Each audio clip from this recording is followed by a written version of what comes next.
దీనికి రెండో లింక్ ఏంటంటే ఈటీవీ అనేది రామోజీరావు తర్వాత బాపిరెడ్డి గారు వీళ్ళందరూ సహకారంతో ఫస్ట్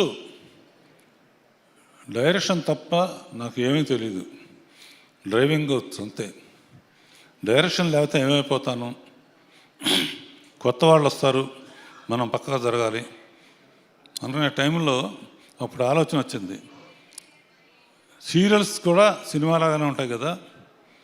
సో సీరియల్స్ పెట్టుకుంటే మరి చాలా బాగుంటుందని రామోజీరావుకి బాపిరెడ్డి గారు చెబితే తప్పకుండా మీరు చేయండి అని ఫస్ట్ శాంతినివాసం అనే సీరియల్తో 30 ఏళ్ల క్రితం మా జర్నీ ఈటీవీతో జరిగింది. ఆ శాంతినివాసానికి రాజమౌళి డైరెక్టర్,